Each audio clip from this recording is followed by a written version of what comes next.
Predict, pick, and prevail in your fantasy football leagues with Nick Giacobbe and Nick Cap.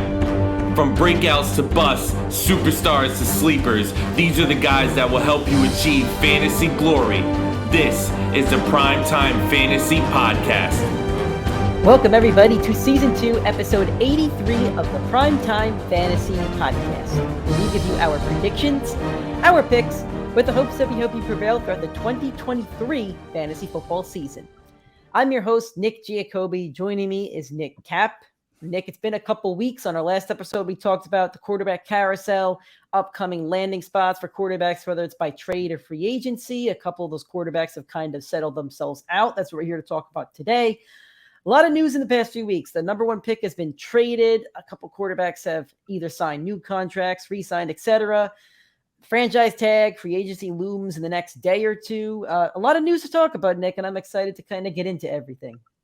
Yeah, for sure. I mean, it's been very relevant. A lot of things we didn't expect to happen. So it should be interesting. And with free agency heading up very shortly, I'm sure we're going to have a lot of more exciting news, especially for these guys, especially for the gangrene in the coming days.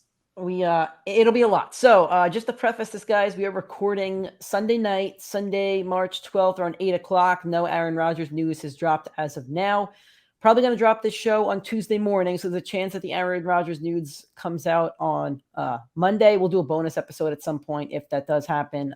Maybe a bonus episode to wait till free agency starts, kind of give you guys the news with that. We were trying to hold off until that Aaron Rodgers news dropped, but he's taking his sweet time because it's what he has to do. Everything's got to be about Rodgers, and he loves it. He loves this. This is exactly what he wants right now. He loves everybody talking about him, and then he loves everybody talking about him. Just the thing, he go on the McAfee show on Tuesday, be like, I don't know why everybody's talking about me. I don't know, dude. I don't know either. But a lot of fun stuff to talk about. So with that said, if this is your first time listening or watching the show, thank you so much. During the season, we'll do the show normally 4 times a week on Monday, Tuesday, Thursday, and Friday. Then a live show on Sundays to get you ready for that Sunday's games and to help you out with your fantasy lineups. You can find the show on all audio streaming platforms, iTunes, Spotify, Google Podcast, and Anchor. If you're on iTunes or Spotify, please give us a 5-star rating and a review. It really does help us out and to boost those numbers up. If you're watching or listening on our YouTube channel, you can do that at PrimeTime Fantasy Podcast. You're watching this episode, make sure you drop a like on this video. Continue to drop a like on any video that you do watch. If you're not subscribed yet, please smash that subscribe button. We're in the off season now, so please make sure you share the channel with your friends. Maybe you weren't sharing it during the season because you wanted that extra competitive advantage of the PrimeTime Fantasy Podcast. But during the off season, please help us grow the channel so we can start preparing for next season. It's kind of weird how we number our episodes. We're on episode 83, technically, of season 2, and then we'll do season 1 probably in July, or season 3 probably in July, something like that. But anyway, yeah. With that said, like I said, you normally get 4 episodes a week during the season. It's the off season now. Probably every 2 weeks, get an episode. Every 3 weeks, maybe. I am in the process of moving back home, so it is going to be a crazy month for the next few weeks. But you'll definitely get one more episode before I move out of here. And yeah, we'll figure that out going forward. But you will get content, during free agency, during the draft, during the off season. You will get fantasy content as we can ramp things up. And yeah, we're already close to April, which means we're already close to July, already close to fantasy season. You can find us on all social media platforms. TikTok, Instagram, and Twitter is PrimeTimeFFPod, and Facebook and YouTube is PrimeTime Fantasy Pod. Just make sure to subscribe, to follow, to like, to retweet, all that other fun stuff. Starting off with some news, we have a lot of news to cover. It's kind of sporadic in our notes, but we're going to get through all of it. So let's start with the most relevant or newest news, I should say. About 2 days ago, Chicago Bears traded the number 1 overall pick. They basically traded the first overall pick to receive the 9th pick in the draft, a second-round pick in this year's draft, a first-round pick next year, and a second-round pick in 2025, and DJ Moore. Carolina Panthers received the first pick in the draft, round 1, pick 1, and they have their choice to either pick a quarterback, pick a stud defensive player, or to trade back, which seems to be an option. So, Nick, let me get your first thoughts. Who won the trade, if you like the trade, and then maybe how it kind of affects the fantasy landscape of things. Panthers got absolutely fleeced, in my opinion. They're going to have to take their pick of their quarterback, and I know that there's a few top guys there, and in that division, it's very winnable. You want the franchise quarterback, as it doesn't seem any of them has it, but I thought they gave up a lot of stock for a team that's pretty much in full rebuild mode. There was something swirling around that they might be willing to trade back to 3 because they like multiple quarterbacks and the Colts get the one. But I don't know. I didn't really like the trade for them. I think that they have too many positions of need. And I know you want to lock down your franchise quarterback, but you gave up 4 value picks and probably the best player on your offensive unit. Even though for fantasy, he's the guy that neither of us liked for the entire year, and we kind of destroyed him, but then he picked it up on the back half of the year. So very interesting, very curious to see what goes on with that number 1 pick. But that's thoughts on the trade. I'll let you go. You know what's really funny? I disagree. I think the Bears just jumped the gun on this trade and probably could have gotten a better haul if they waited. So here's the thing. The Bears traded their first overall pick and then get the 9th pick. So to me, that's already a loss. You're getting a later pick in this draft. The second round pick that they get this year is actually replacing the pick they would have had in the second round if they didn't trade for Chase Claypool. I understand that you can't go back and redo that per se, but you're replacing that second round pick. So they don't have multiple second round picks now. You're replacing it. So now your compensation is basically DJ Moore, who's been fine. His stats look a lot better than I think his talent is. And I think he's a bit of a stat sheet stuffer, for being honest with you. And maybe I'm saying that because he hasn't really had the chance to shine on a good team.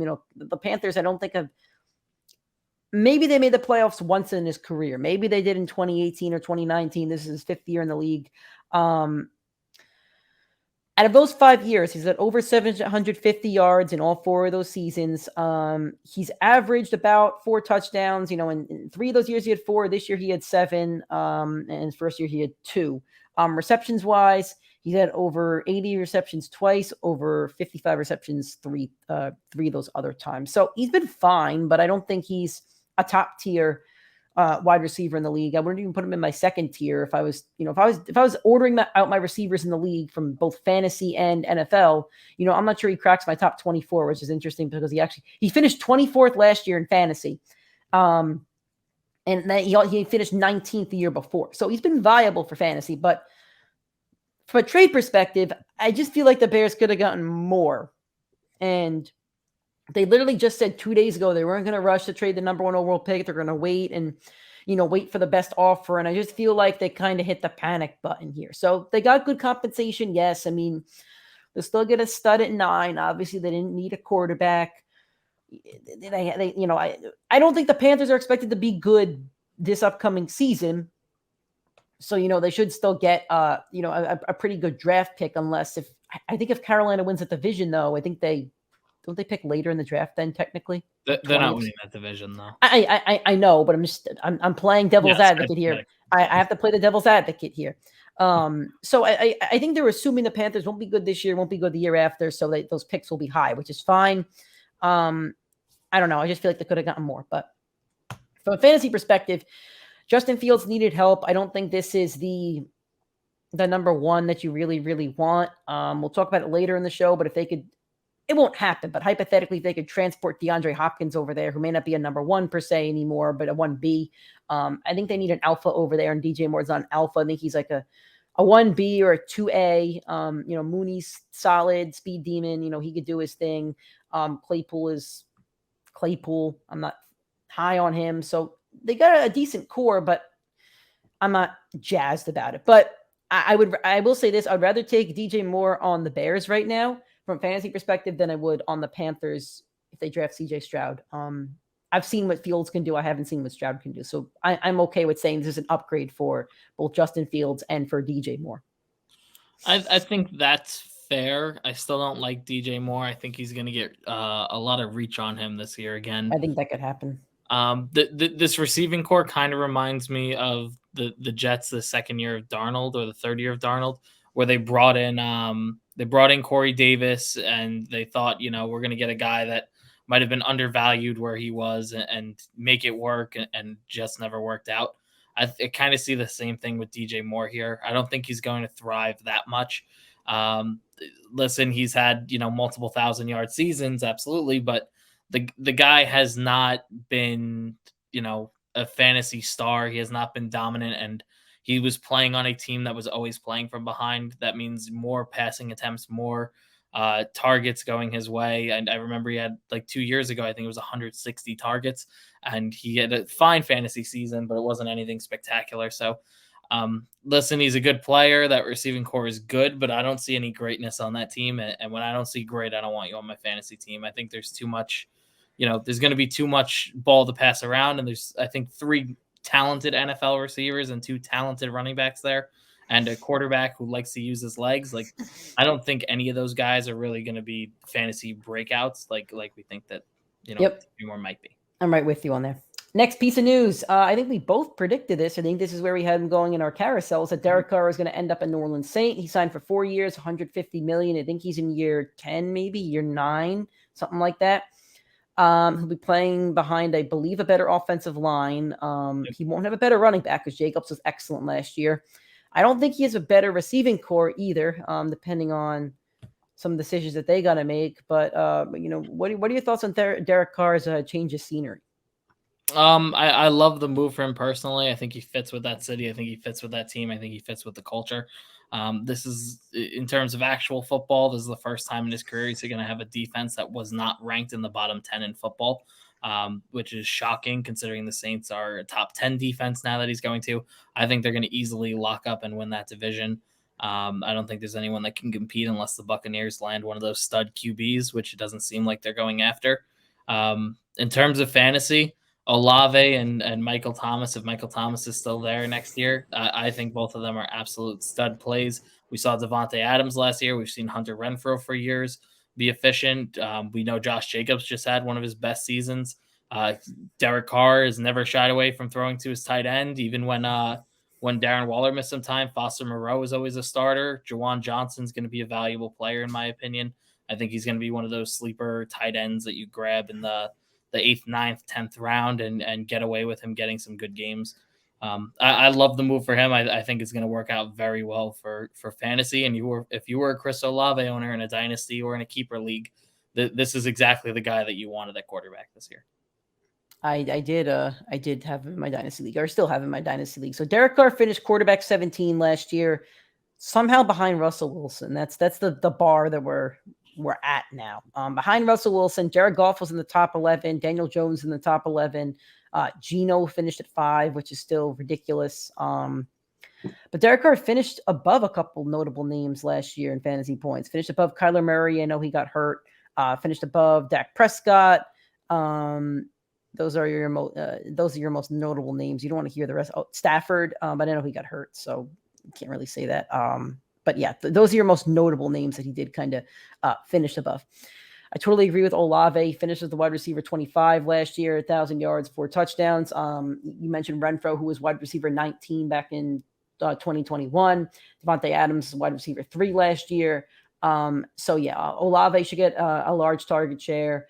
Michael Thomas, I don't know what to make of him anymore. Always injured. Yeah, he's on my do not draft list every single year. And every single year it's, he's so talented. I'm like, no, I can't. I can't do Michael Thomas. Kamara will be an interesting situation pending a potential suspension, and he's getting a little bit older, but that's okay. We'll see exactly what they do. And it's a winnable division. Derek Carr was never winning that AFC West with Mahomes there unless Mahomes, tore an ACL. Like, it wasn't happening. So he's now in a very, very winnable division and a very, very winnable conference. I'm not saying the Saints will win the conference, but it is Philly and the rest right now. That's what we're running with. So next batch of news that Calvin Ridley has been reinstated by the NFL. Your fantasy thoughts on that one?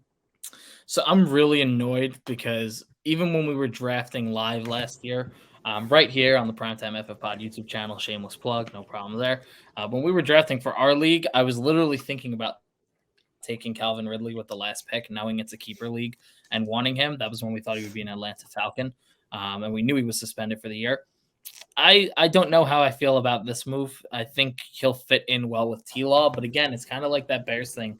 But I think it's a more talented receiving core. There's a lot of mouths to feed there between Evan Engram, between Christian Kirk, between Zay Jones, between Calvin Ridley, between Travis Etienne, who likes to catch the ball out of the backfield. Like, there's a lot of mouths to feed, and that'll lead to Trevor Lawrence's fantasy success. But I don't know if I'm going to trust taking Calvin Ridley after a year of missing the league. He'll probably be rusty for the first few games, and by the time he gets his head going, I don't know if he's going to be the guy you really want to trust in your lineup.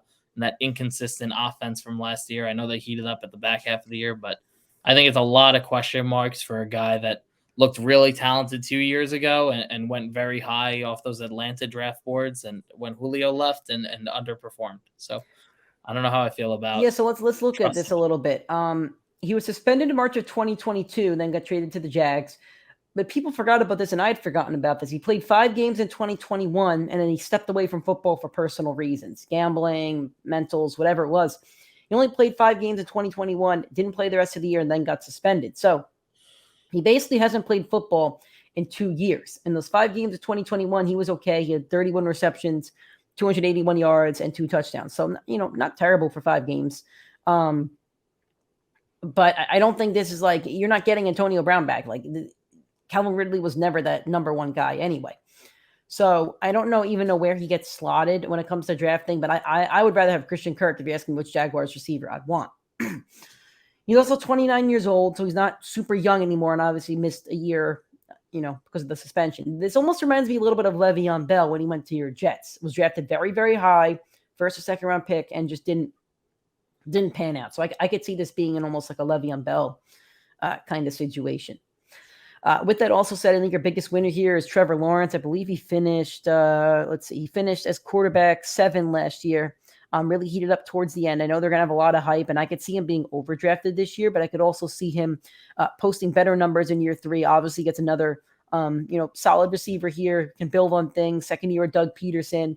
As long as they stay healthy and make the right moves in the draft and free agency, I could see the Jaguars having an even better 2023 than 2022. I think your biggest loser here is Evan Ingram, though. He finished as the tight end. Let's see. He's in the top 5. I think he was tight end 5. I don't think he repeats that. I think it's a real outlier.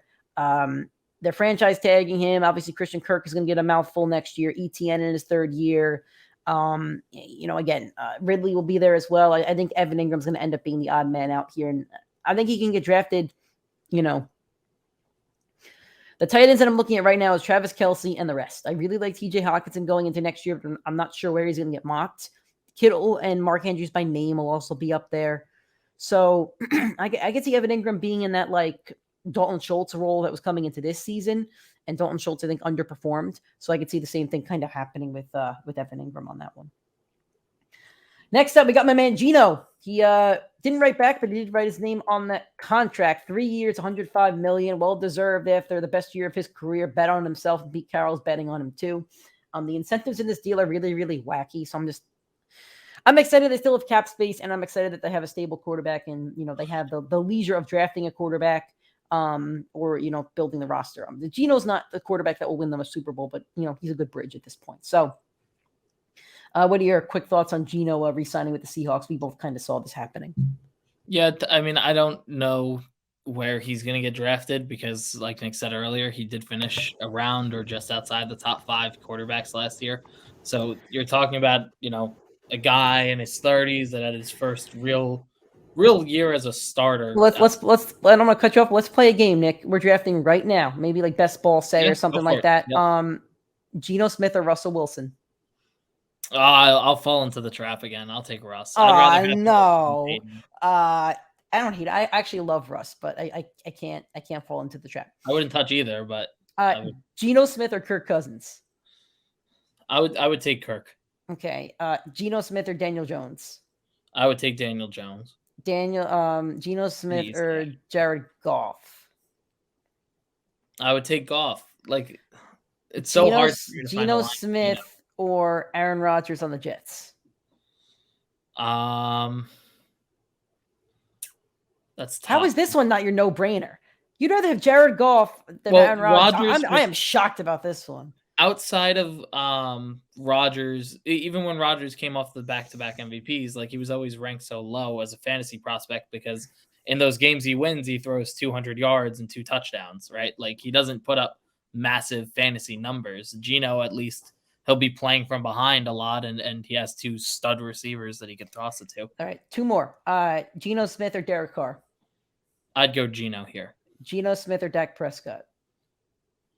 Dak's a stat sheet stuffer. Do you know where Dak finished last year? I do not, but he did miss some time, so it's a tough one. He finished 18. I'm sorry. He finished 19. What was his points per game? Let's see his average points per game. Let's see what we got there. I got to really count 6, 9, 10, 12, 14. He finished 16 on his average. But what was the number? The number was 16.6. This now to be fair, this is also a really bad stat because David Webb's average is 20.8. So 16.6, 5. David Webb is 5. Sam Howell was also 18.3. So if you take those out, Herbert's still finishing at 14. Geno's average was 17.9. Dak's was 16.6. I don't know. That's a tough one. I think I'd rather have Dak and trust, who I've known for years, has been. Yeah, I think you don't trust Geno, and I understand that you don't trust him after just one season. Yeah. No, I get it. I'm not against that at all. I think it's great. I think it's great for the Seahawks. DK Metcalf's still going to be able to flourish. Tyler Lockett's still not, old.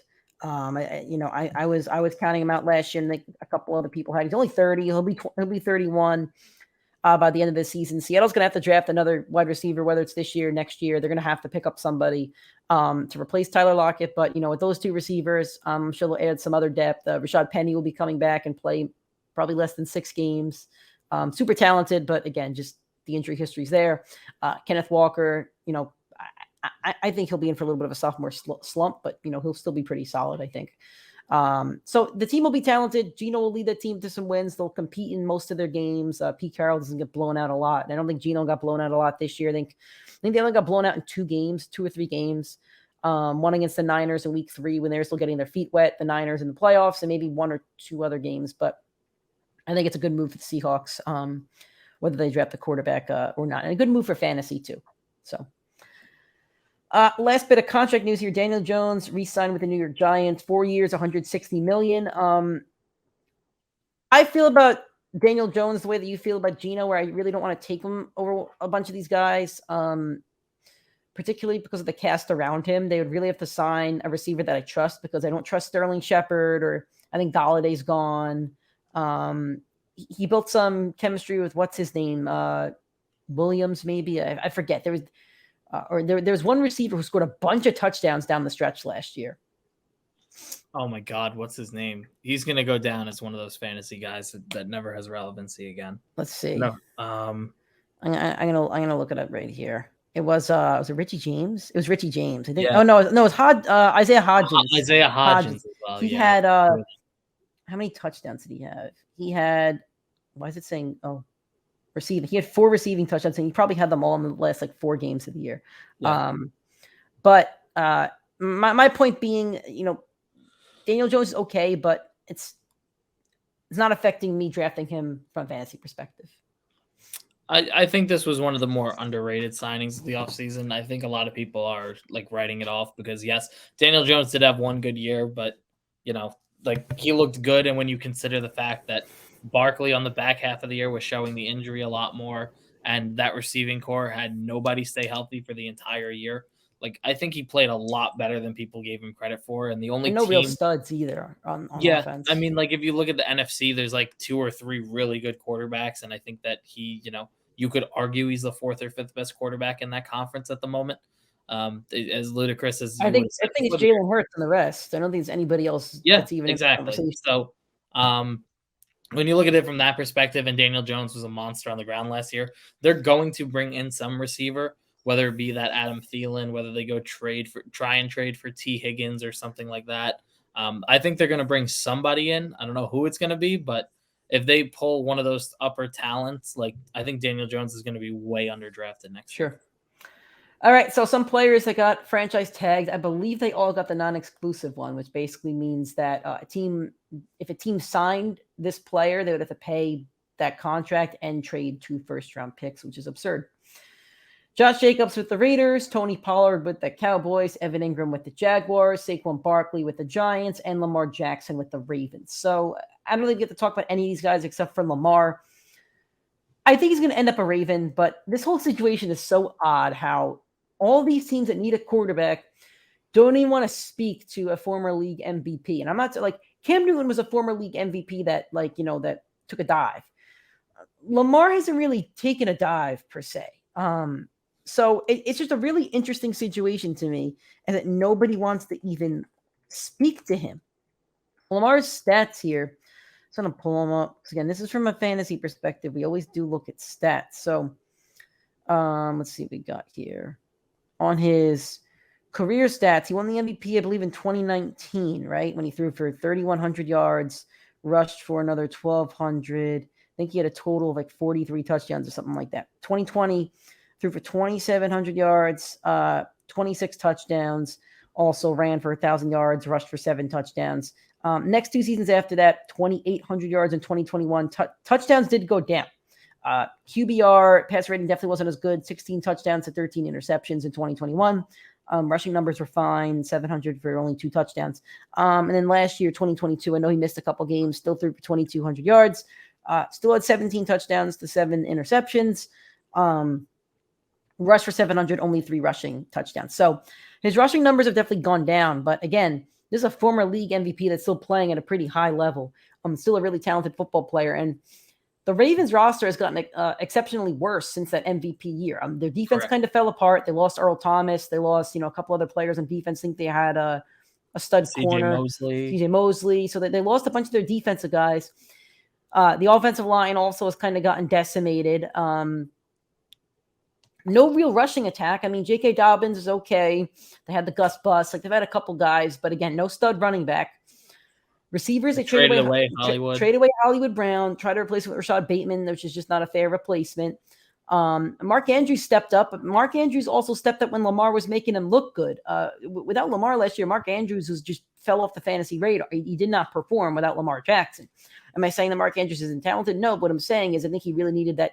I think he needed Lamar Jackson to really take him to the next level. If the Chiefs had to go out there without Mahomes, let's say he tears his ACL week 1, I think Kelsey still has a fine season with whatever quarterback Andy Reid's chugging out there. Kelsey will be fine. Will he finish at the tight end 1? Probably. Does he have the ridiculous stats? Probably not, but he still finishes probably tight end 1. Mark Andrews, I think, finished tight end 4, I think, and he was drafted as the tight end 2. Let's see. I'm just going to go to all teams right now here. He finished as the tight end 4, yep. And the tight end position was kind of weak last year anyway. So my point being, I think it's ridiculous that the teams aren't even pursuing Lamar Jackson. I think he ends up a Raven next year anyway, which I think is bad for his fantasy stock because, again, still no wide receiver. He does have Mark Andrews, who is, I would like to get his age. Again, he's only 27. That's not bad. Doesn't have a great offense around him. Doesn't have a great defense either. I feel like every other team in that division is getting better. We'll see what the Browns are with Deshaun Watson after he had a year to learn the playbook, learn the team, learn the scheme. And the Bengals will still be pretty dominant. And the Steelers are really talented and very well coached. So it's a bad situation for Lamar Jackson, in my opinion, and bad for fantasy. And he's a player I probably would avoid in fantasy, honestly. I agree with that. I think the right move. I mean, I agree with you. I don't know why teams are overlooking him. I know I kind of get it because Tyler Huntley made the Pro Bowl and put that team in a position to beat the Bengals in the playoffs. So if he could do it, like, is it really Lamar or the scheme? Like, I get the hesitation there, but I mean, if you are one of those NFC teams and the NFC is wide open, like the Eagles and the 49ers seem like the two biggest threats. The 49ers are aging, and it looks like the Eagles are losing almost half of their defensive starters this offseason. So you have a wide open conference. You have no elite quarterback outside of Jalen Hurts. Like, I do not understand why the Atlanta Falcons do not go all out and go get him. Like, I think that's the team that makes so much sense to me, and they already ruled themselves out pretty quickly. My only thought is that maybe like this Russell Wilson trade is scaring teams. Maybe, but still, I mean, he's so young. I think he's only 25 years old or 26 right now. So I think he's just as old as Stetson Bennett, who's going to come into the draft. I think he's Joe Burrow's age right now, Lamar. Like, he's 26. He'll be 20. He's 26. He just turned 26. Yeah, like I don't get it. I think that team should put more stock in him. I think the Jets are probably going to try to make a move for him if they can't secure Rodgers before then. I think he winds up a Raven, but I mean, I have no clue. I hear Detroit's another sleeper team going after him, which would be so much fun. That'd be so awesome. But I wouldn't put any stock in Lamar going anywhere outside of Baltimore. Neither would I. All right, going to a little bit of free agency preview. We're dropping the show on Monday or Tuesday, probably Tuesday. So whenever you're listening to it, before free agency, this is our little preview going into free agency. So Adam Thielen was cut last week. He's going to be 33 years old this year. My question here is kind of where would he go? My other point here is that it's really good for TJ Hawkinson, who finished. He may have outscored Travis Kelce after the Vikings trade. I know he's definitely tight end 2, but he may have outscored Kelce after he was traded to the Vikings. So I think this is really good for TJ Hawkinson. He's a player that Kirk Cousins clearly trusts. He'll be the number 2 behind Justin Jefferson.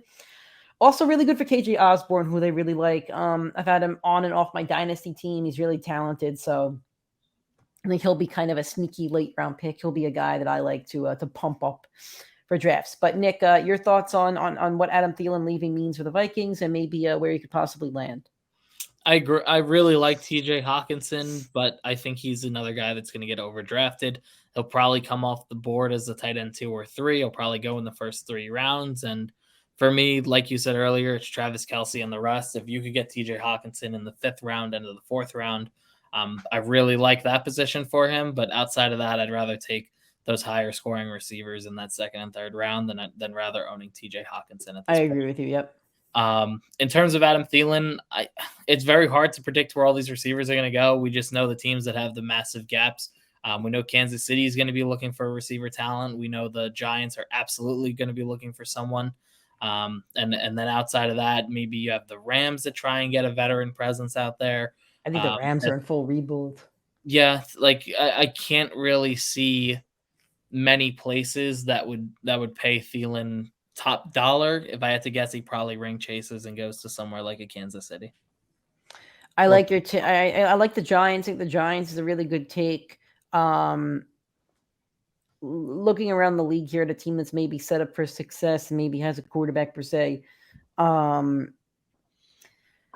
Cleveland. I mean, Cleveland could always use another receiver. Pair him up there with Amari Cooper. Another team we're just talking about, the Baltimore Ravens. The GM's kind of an idiot, it seems like, so I wouldn't really put it past them. But I think that's another solid option right there. Another one, I think the Buffalo Bills. They're still a Super Bowl contender. I don't think Gabriel Davis has panned out as the receiver that they really wanted. So put him on that team. I think Thielen's really talented. Josh Allen is talented. I think that's another solid option. As for the NFC, I'm really trying to think of any other NFC teams. The Lions. The Lions could always use talent. Amon-Ra St. Brown's an alpha dog over there, but the Lions could be an option. But aside from, maybe even the Saints. I know I'm just rattling teams off right now, but if the Saints don't get Michael Thomas back or don't feel confident in Michael Thomas, give Derek Carr another wide receiver. And that I think that could be really beneficial to them. So. Not to push the Jets agenda too much, but I did also see reports that Adam Thielen has a very good rapport with Rodgers, so there's a good shot that he follows him if they're ring chasing, but I wouldn't put money on that one. Sure. Some more Jets kind of rumors I saw. I'm going to jump down to this one.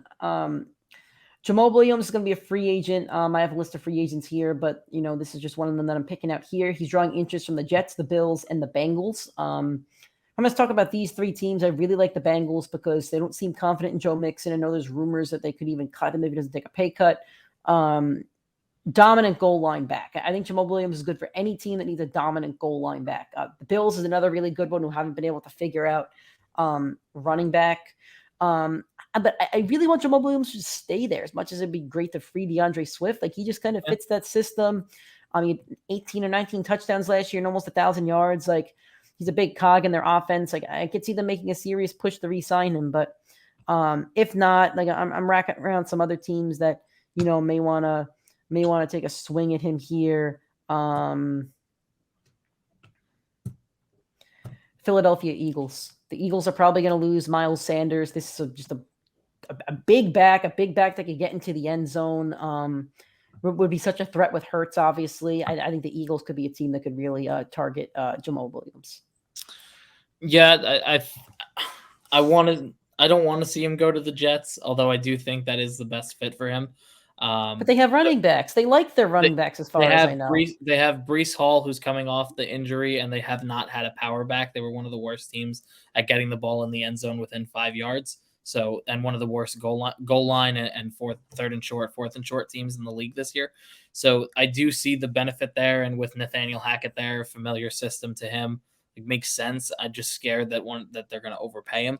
I think that does make a lot of sense. I think he returns to Detroit. I think he had too much fun there. That city loves him. Like, I would love to see him just return to Detroit. I think everybody's a fan of the Lions at this point, but I mean, he definitely had a large part in that. I'd love to see him stay, but some other news here. Dalvin Cook is rumored to get traded by the Vikings. He's going to be 28 years old this year. They also have Alexander Mattison, who'll be 26, but he's going to be a free agent. So I think they have a real tough decision to make at running back here.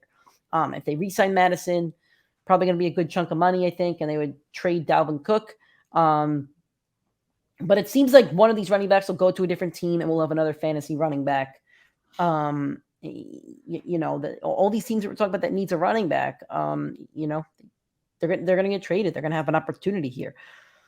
So, I mean, the team that I think could really use a running back here is, no, they have some options. I'm trying to think of another team that might need a running back here. And I don't know if you want off the top of your head. I think Buffalo is the one that always pops to mind. Yeah, Buffalo needs a running back.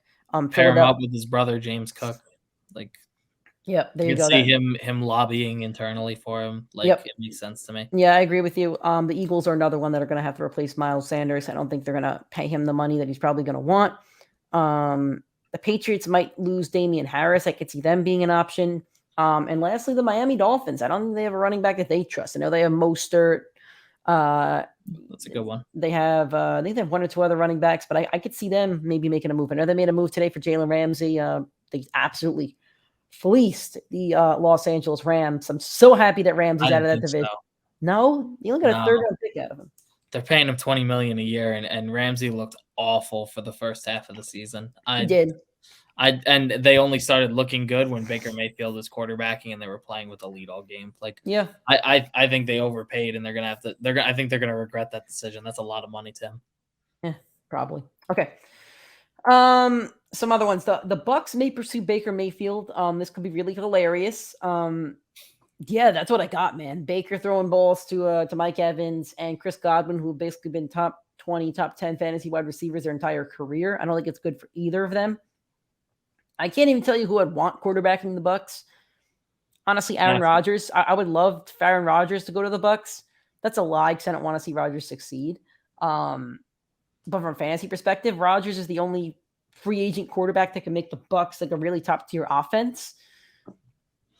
I would want to see Stafford get traded over there. Yeah, that'd be awesome too. But I don't think I'd rather see Baker play another year in that with the Rams. I think he looked. I don't think he looks good, but it seemed like he fit better. And if they're going to go full blown rebuild, just ship Stafford out of there. I guess Baker's better than that other backup quarterback they have over there on the Bucs. Forget his name. He's the second year guy. He was a Gator. Last pick of the first. He was a Gator. Forget his name. I don't know. Kyle Trask. Yeah.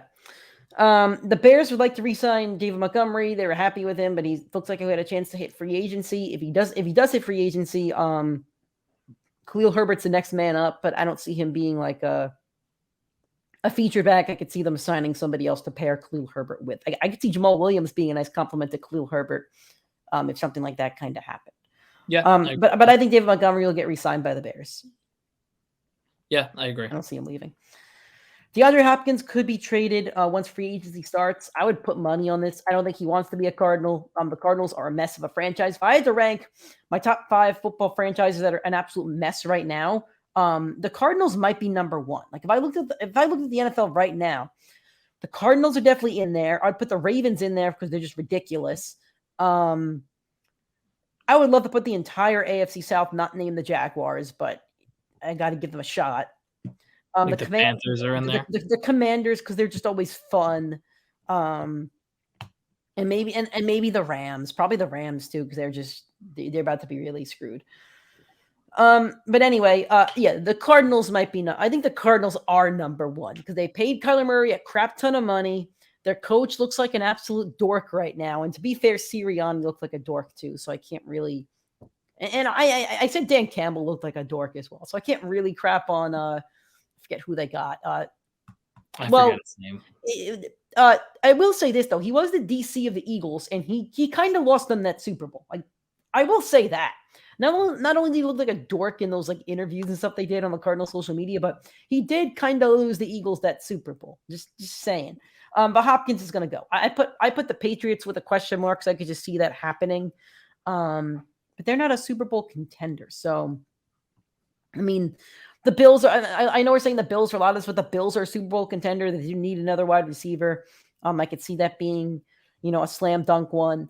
The Browns, they're kind of a shit show. But if you put Sean Watson with his old counterpart in DeAndre Hopkins, and you have Amari Cooper, and you have Nick Chubb, I mean, that's an offense right there. If Watson can't perform with that offense, then that's a wrap on his career.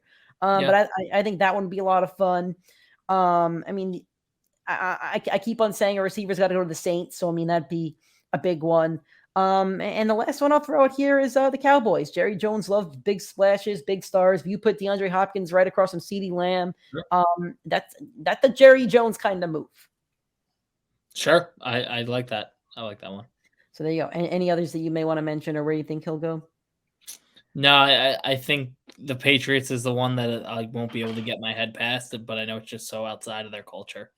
I think he fits so perfectly with New England, but I just can't see them spending. But the thing is that Mac Jones is they don't have a quarterback to throw him the ball, so that's the other. Mac Jones underrated right now, guy. I don't think so. All right, let's run Pro through. Bowler year one, no OC, struggles. I have to let you know. When you say the words Pro Bowl to me, I mean this in the nicest way. As your friend and as your co-host, I'm not trying to knock your opinion, but if you say Pro Bowl as an argument, okay, I can't do Pro Bowl. Runner up for Offensive Rookie of the Year. That's better. There you go. His rookie year. And this is for anybody that uses Pro Bowl as a measuring stick. It means nothing. Most of the time, the players that are in the pro. No. When you're a rookie and you make a Pro Bowl, it means something. Yeah, but how many players opted out of that position for the Pro Bowl? Like he was like the 16th or 17th. He made it, I think, in the first round. To be fair, like he was one of the first ballot guys. But yeah, which year? This year? No, his rookie year. Last year. That just makes no sense. He definitely wasn't a top 10 player that year. That's what I'm saying. Like, you have to be a Pro Bowl. You should at least be a top 10 player at your position. I don't disagree. So I hate the Pro Bowl. I hate the Pro Bowl. I can't stand. I don't like Mac Jones, but I'm not ready to bury him yet. I'm not burying him either. I'm burying the Pro Bowl in itself. That is the only way. The only way you should get Pro Bowl as an honor on your resume is if you were selected in the first. Well, that's why there's All Pro and then Pro Bowl. But yeah, right. Okay, let's just run through some of these other players. You could tell me where you think they'll go, where you hope they go. Jimmy G. Raiders. The Raiders, that's an easy one. I think the Raiders or the Bucks are his two landing spots. Yep. Jacoby Myers, I think they re-sign him.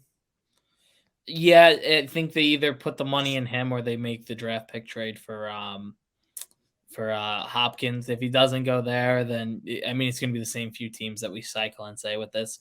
Maybe a sleeper, the Colts. The Colts could use a wide receiver too over there. Yeah, you're right. Michael Thomas. Kansas City or staying put. I think he stays put unless he wants a real boatload of money. Yeah. I'm really annoyed to even have to put this guy's name on the list. I don't even want to talk about him. OBJ. I'm sick of talking about OBJ. Jets or Bills? The Bills. I think we'll go to the Bills, but I'm sick of it. The guy's like 31 years old and has a couple bad surgeries on him. Jets or Bills? Juju. I think he resigns.